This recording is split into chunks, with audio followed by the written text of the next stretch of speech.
உயிரோடை தமிழோடு இணைந்திருக்கிறீர்கள். ஐஎல்சி தமிழ் உயிரோடை தமிழில் அன்பர்களே, அரசியல் கள நிகழ்ச்சியில் இணைந்திருக்கிறீர்கள். தாயகத்திலிருந்து தாயக உடவியலாளர் இராமேதர் இணைகிறார். வணக்கம் இராமேதரன். வணக்கம் தனானா, அன்புறவுகளுக்கு நேர வணக்கம். உங்களுக்கும் வணக்கத்தை தெரிவித்துக் கொண்டு இராமேதரன், இன்றைய நிகழ்ச்சியில் நாங்கள் உங்களுக்கு தெரியும், காலஞ்சென்ற முன்னாள் தமிழரசுக் கட்சியினுடைய தலைவர், எதிர்க்கட்சி தலைவராக இருந்த இரா சம்பந்தன் அவர்களுடைய முதலாவது ஆண்டு நிறைவு நிகழ்வு சமீபத்தில் முதலாவது ஆண்டு வந்திருக்க வேண்டும். தமிழ் அரசியல் பரப்பில் இரா சம்பந்தன் அவர்கள் நீண்ட காலமாக மூத்த ஒரு அரசியல்வாதியாக பார்க்கப்பட்டது. அவருடைய இந்த முதலாவது ஆண்டு நினைவு நிகழ்வு எங்கே நடந்தது, என்ன எவ்வாறு நடந்தது என்று கூற முடியுமா? உண்மையிலே செம்மணி தொடர்பாக நாங்கள் பேசுகின்ற நேரத்திலே இந்த விடயத்தை பேச வேண்டிய ஒரு நிலைமை ஏற்பட்டிருக்கின்றது. உண்மையில நீங்கள் அந்த கேள்வியை கேட்கின்ற அளவுக்கு நிலைமை உருவாகி இருக்கின்றது என்றுதான் இதை நாங்கள் புரிந்து கொள்ள வேண்டும். சம்பந்தன் அவர்களுடைய முதலாம் ஆண்டு நினைவேந்தல் என்பது இவ்வாறு கொண்டாடப்பட்டிருக்க வேண்டும். அவ்வாறு கொண்டாடப்பட்டிருந்தால் நீங்கள் இந்த கேள்வியை கேட்க வேண்டிய ஒரு நிலைமை உருவாகி இருக்காது. அதன் மூலமாக அவர் தமிழ் மக்களுடைய மனங்களிலே, தமிழ் தேசிய அரசியலிலே, தமிழர் போராட்ட வரலாற்றிலே அவர் எப்படியான ஒரு வகிபாகத்தை பதித்து சென்றிருக்கின்றார் என்பதை நாங்கள் இதன் மூலமாக உணர்ந்து கொள்ள முடியும். உண்மையிலே திருவண்ணாமலை மாவட்ட தமிழரசு கட்சியினுடைய தலைவராக இருக்கின்ற பாராளுமன்ற உறுப்பினர் கோதாசன் அவருடைய தலைமையிலே அங்கே ஒரு நிகழ்வு இடம்பெற்றிருக்கின்றது. அங்கே அவருடைய ஒரு மிக ஒரு சொல்லிக் கொள்ளக்கூடிய வகையிலே நீங்கள் குறிப்பிட்டதை போன்று இலங்கை பாராளுமன்றத்திலே ஒரு மிக நீண்ட நெடிய அனுபவமுடைய மூத்த ஒரு ஒரு அரசியலாளராக தமிழர்கள், சிங்களவர்கள், முஸ்லிம்கள் என்கின்ற ஒரு எல்லை கடந்து ஒரு பாராளுமன்ற அரசியலிலே நீண்ட காலம் இருக்கின்ற ஒரு மூத்த அரசியல்வாதி, இன்று எந்த ஒரு இலங்கையினுடைய சகல ஜனாதிபதிகளும் அரசியல் தலைவர்களும் போற்றி மதிக்கக்கூடிய ஒரு நிலையில இருந்த ஒருவர். அப்படிப்பட்ட சம்பந்தன் அவர்களுடைய முதலாம் ஆண்டு நிகழ்வு என்பது அந்த நிலைக்குரிய கௌரவத்தோடு அந்த நிகழ்வு முன்னெடுக்கப்படவில்லை என்பதுதான் நீங்கள் அந்த கேள்வி எழுப்புகின்ற ஒரு நிலையை உருவாக்கி இருக்கின்றது. ஒரு திருவோணமலையிலே அவர்களுடைய ஆதரவாளர்கள் அந்த கோதாசன் அவர்களுடைய தலைமையிலே அந்த நிகழ்வு நடைபெற்றிருக்கின்றது என்பதை தான் நாங்கள் ஊடகங்களின் ஊடாக அறியக்கூடிய ஒன்றாக இருக்கின்றது. திருவண்ணாமலையில் நடந்த இந்த நினைவு நிகழ்வில் யார் யார் பங்கெடுத்தார்கள் என்று கூற முடியுமா இராமேதரன்?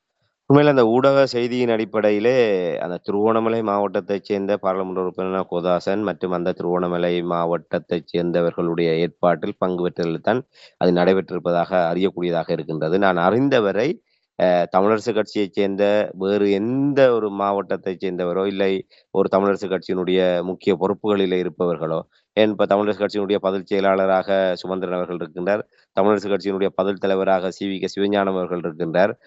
அவர்கள் கூட அந்த பதவி நிமித்தமாக கூட அங்கே சம்பந்தன் அவர்களுடைய நிகழ்வுக்கு பங்கெடுத்திருக்கவில்லை. ஆகவே வேறு எவருமே அங்கே கோதாசன் அவர்கள் முழுக்க அவருடைய ஒரு நிகழ்வாக அவர் அங்கே நடத்தி இருக்கின்றார். ஒருவேளை தமிழரசு கட்சி சம்பந்தன் அவர்களை மறந்து விட்டதோ என்று சிந்திக்கக்கூடிய ஒரு நிலைதான் இதிலே உருவாகி இருக்கின்றது. என்னென்று சொன்னால் அவர் திருவோணமலை என்றால் சம்பந்தன் அவர்களோடு கோதாசன் இருந்த உறவு அந்த திருவோணமலையிலே அவர் சம்பந்தன் அவர்களுடைய வெற்றிடத்தில் தான் கோதாசன் அவர்கள் தன்னுடைய அரசியல் பயணத்தை தொடர்கின்றார். ஆக அந்த ஒரு நன்றி விசுவாசத்தின் அடிப்படையிலோ இல்லை திருவோணமலை பிரதித்துவம் என்ற அடிப்படையிலோ அங்கே அவருடைய இடம் என்ற அடிப்படையில கோதாசன் அவர்கள் அந்த நிகழ்வு முன்னெடுக்கப்பட்டிருக்கின்றது. வேறு எவருக்கும் அழைப்பு விடுக்கப்பட்டதா, இல்லை அழைப்பு விடுக்கப்பட்டு நிராகரிக்கப்பட்டதா, இல்லை அழைப்பு விடுக்காம அவர் தானே செய்தாரா, எது எப்படி இருந்தாலும் இவர்களாக அந்த கட்சியினுடைய தலைவர் செயலாளர் என்ற அடிப்படையிலே முக்கிய உறுப்பினர்கள், முக்கியஸ்தர்கள், பாராளுமன்ற உறுப்பினர்கள் என்ற அடிப்படையிலே இவர்கள் அங்கே சென்று சம்பந்தன் அவர்களுக்கு அந்த உரிய மரியாதையை செலுத்தி இருக்க வேண்டும்.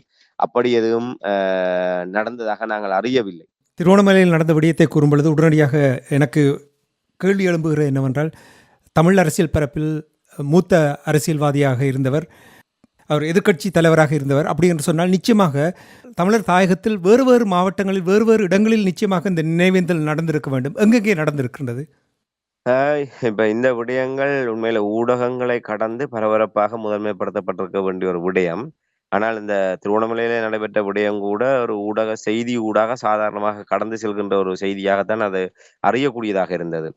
நான் அறிந்த வரையிலே இலங்கை தீவிலே வேறு எங்கேனும் சம்பந்தன் அவர்களுடைய அந்த நினைவேந்தல் நிகழ்வு நடைபெற்றதாக நான் அறியவில்லை. எனக்கு இது புரியாமல் இருக்கின்றது. ஆனால் உங்களிடம் கேள்வி என்னவென்றால் ராமேந்திரன், அவர் இறந்தவுடன் சுமந்திரன் அவர்கள் காலம் சென்ற இராசம்பந்தன் அவர்களுடைய பூத உடலை தெற்கிலங்கையில் கொண்டு வைத்திருந்தார். கிழக்கு மாகாணத்துக்கு கொண்டு போனார், வடமாகாணத்துக்கு கொண்டு வந்தார். ஓடி ஓடி ஓடி கொண்டு திரிந்தவர் சுமந்திரன் நிச்சயமாக நினைவேந்தலை ஒழுங்கு செய்திருப்பார். அவர் ஏதாவது நினைவேந்தல் ஒழுங்கு செய்திருந்தாரா, அல்லது என்ன நடந்தது சுமந்திரனுக்கு? நல்ல ஒரு கேள்விதான். உண்மையிலே அதை எல்லோருமே மறக்க மாட்டார்கள். அவர் ஒரு சிறப்பு உலங்கு வானூர்திகளை பயன்படுத்தி சம்பந்தன் அவர்களுடைய உடலை எல்லா இடமுமே காவிக் கொண்டு திரிஞ்சு சம்பந்தன் என்றால் அது அவர் சம்பந்தனுடைய வாரிசு தான் என்ற ஒரு அடையாளத்தை ஏற்படுத்தி அந்த தமிழ் தேசிய அரசியலினுடைய அடுத்த தலைமை தான் என்கின்ற ஒரு விடயத்துக்காக அவர் அங்கே அந்த விடயங்களை மேற்கொண்டிருந்தார். ஆனால் இன்று கோதாசன் அவர்களை வஞ்சித்துக் கொண்டு அவரை வசைபாடி கொண்டிருக்கின்ற அந்த சுமந்திரன் தரப்பினர் அவர்களுக்கு அந்த கடப்பாடு இருக்கின்றது. இன்று அதான் தமிழரசு கட்சியினுடைய பதில் செயலாளராக இருக்கின்றார் சுமந்திரன். அவருடைய ஒரு சொல் பேச்சு நடக்கக்கூடிய ஒருவராகத்தான் சி.வி.க. சிவஞானம் அவர்கள் பதில் தலைவராக இருக்கின்றார். நீங்கள் திருவண்ணாமலையிலே நீங்கள் செல்ல முடியவில்லை என்றால் நீங்கள் யாழ்ப்பாணத்திலே தந்தை செல்வா அரங்கம் இருக்கின்றது. நீங்கள் அங்கே ஒரு நிகழ்வை செய்திருக்கலாம். இல்லை கிளிநொச்சியில செய்திருக்கலாம், இல்லை மன்னார்ல செய்திருக்கலாம், வவுனியாவில செய்திருக்கலாம், எங்க கொழும்பில் கூட செய்திருக்கலாம், இல்லை மட்டக்களப்பில செய்திருக்கலாம். எங்குமே அப்படி ஒரு நிகழ்வு நடைபெற்றதாக நாங்கள் அறியக்கூடியதாக இல்லை. அப்படி சுமந்திரன் நிச்சயமாக அப்படி ஒரு நிகழ்வை நடத்தி இருந்தால் நிச்சயமாக நாங்கள் அது தொடர்பாக ஏனால் அந்த விடயம் ஒரு ஊடகங்களில் முதன்மைப்படுத்தப்பட்ட ஒன்றாக வந்திருக்கும். அப்படி எந்த ஒரு நிகழ்வுகளும் நடைபெற்றதாக அறியக்கூடியதாக இல்லை. ஆக என்னை பொறுத்தவரையில் அங்கே சுமந்திரன் அவர்களை பொறுத்தவரையிலே சம்பந்தன் அவர்களுடைய தேவை அவருடைய மரணத்தோடு முடிந்து விட்டது. அதற்கு பின்னர் முற்றுமுழுதாக அவர் தன்னுடைய கைகளுக்குள்ள எல்லா விடயங்களையுமே அதிகாரத்தையும் தலைமைத்துவம் எல்லாவற்றையுமே அவர் தானாக வலிந்து எடுத்துக்கொண்டு விட்டார். ஆகவே இனிமேல் சம்பந்தன் என்கிற ஒருவர் அவருக்கு தேவையில்லை. ஒரு இறுதி காலத்திலே சம்பந்தன் என்கின்ற அந்த பெயரிலே அறிக்கைகளை விட்டுக்கொண்டு சம்பந்தன் அவர்களுடைய முகமூடியை அணிந்து கொண்டு இறுதி காலங்களே தமிழ் மக்கள் சார்ந்த முடிவுகளை எடுத்து செயல்பட்டவர் சுமந்திரன் அவர்கள் என்பது வெட்ட வெளிச்சமான விடயம். நாங்கள் அப்போதே பல சந்தர்ப்பங்களிலே அந்த விடயங்களை கூறியிருக்கின்றோம். சம்பந்தன் அவர்கள் அவருடைய உடல்நிலை, அவர் நோய் நிலைமை காரணமாக அவரினால் பேச முடியாத நிலைமை. அப்படி பேசினால் கூட எதிரே இருப்பவர்களால் அவருடைய என்ன பேசுகின்றார்கள் என்பதை கிரகிக்க முடியாத ஒரு நிலைமை இருந்தது.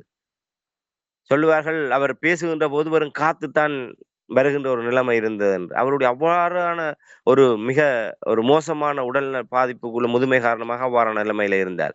ஆனால் அந்த தருணத்தில் கூட ஊடகங்களிலே தலைப்புச் செய்தி எப்படி வந்தது? கொட்டை எழுத்துகளிலே சம்பந்தன் இடித்துரைப்பு, ஐரோப்பிய ஒன்றிய பிரதிநிதிகளுடன் சந்தித்தார், அவர் இடித்துரைத்தார். அரசியல் சிங்கள தலைவர்களுடன் சந்தித்தார், அவர் ஆணித்தரமாக பேசினார். அதற்கும் சம்பந்தன் அவர்களுடைய உண்மை நிலைமைக்கும் எந்த சம்பந்தம், எந்த தொடர்புமே இல்லை. வெறுமனே அந்த சம்பந்தன் என்கின்ற அந்த பெயரை வைத்துக்கொண்டு சுமந்திரன் அவர்கள் அதற்கான ஒரு முழு வேலை திட்டங்களையும் அவரே முன்னெடுத்து சென்றிருந்தார். ஆகவே அப்போதே இதை சம்பந்தன் அவர்களினால் நினைத்திருந்தால் அம்பலப்படுத்தி இருக்க முடியும். ஏன்னால் சம்பந்தன் அவர்களுடைய குடும்பத்தார் இருந்தார்கள், அவருடைய மகன் இருந்தார்.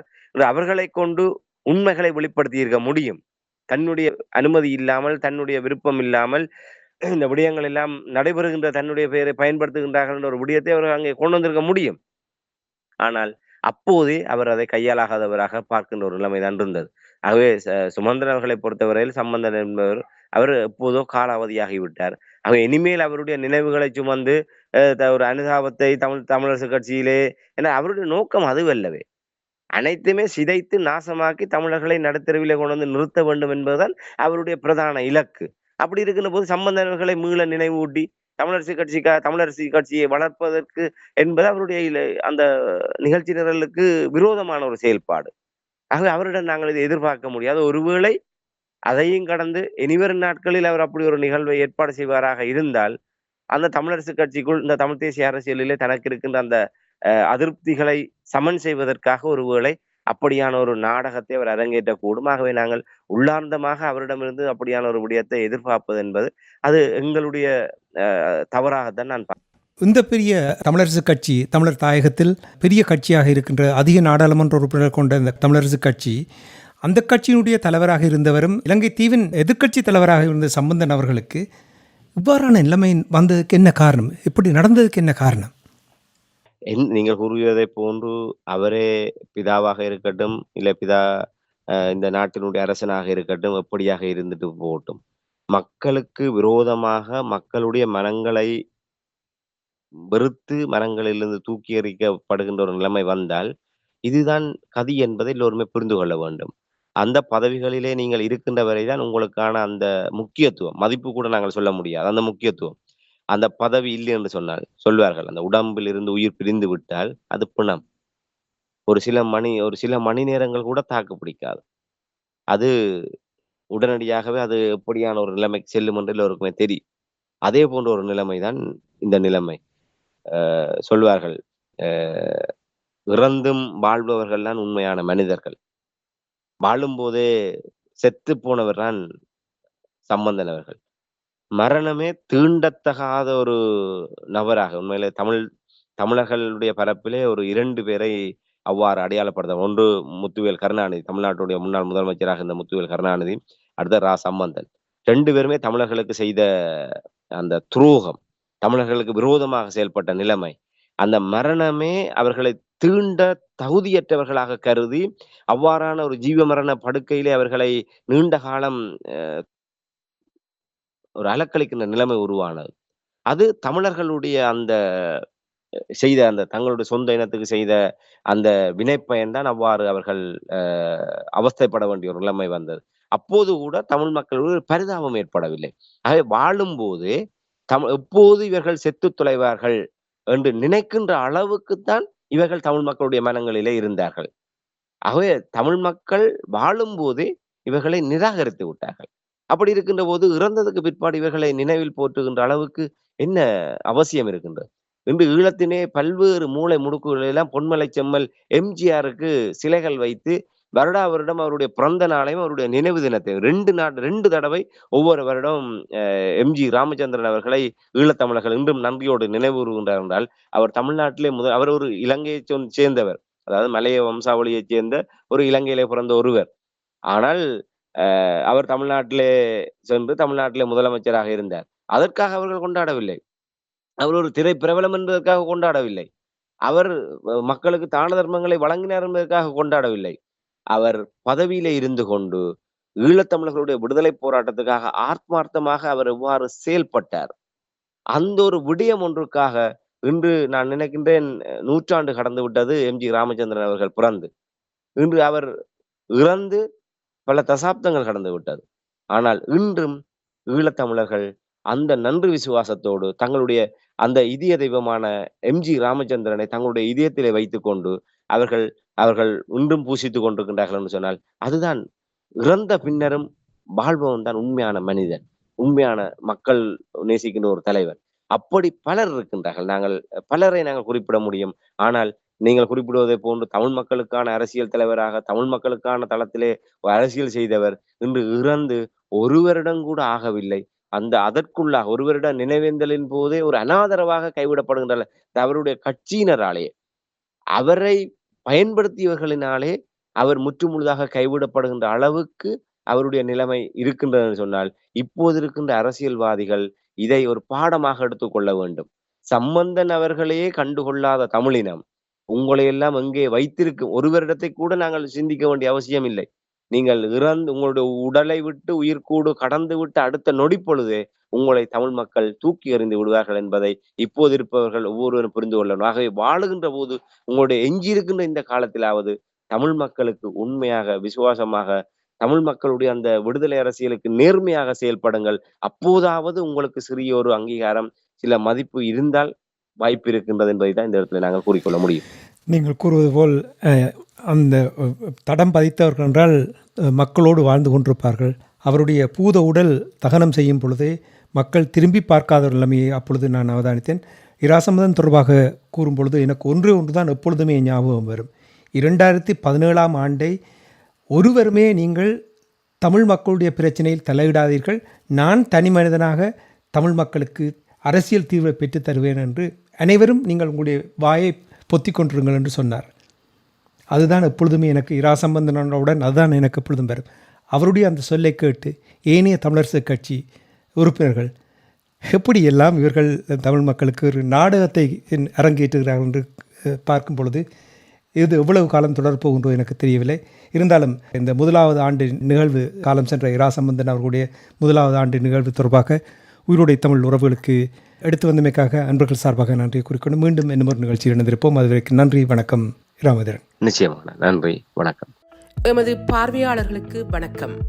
மக்களின் குரலாய் ஓங்கி ஒலிக்கும் இலக்கு மின்னிதழ் மற்றும் உயிரோடை தமிழ் வானொலி ஆகிய இவ்விரு ஊடகங்களும் உங்களைப் போன்ற எமது நேயர்கள் நண்பர்களின் ஆதரவிலேயே இயங்கி வருகின்றன. மிக குறைந்த பலங்களுடன் பல இடர்கள் மற்றும் தடைகளை தாண்டி பயணிக்கும் எமது ஊடகங்களின் பணிகள் மேலும் வளர உங்களால் முடிந்த நிதி உதவியை வழங்கி இன்னும் காத்திரமான செயற்பாடுகளை முன்னெடுக்க உதவுமாறு மிகவும் பணிவன்புடன் வேண்டி நிற்கின்றோம். உங்கள் பங்களிப்பு உங்களின் உரிமை குரலாய் ஓங்கி ஒலிக்கும். நன்றி.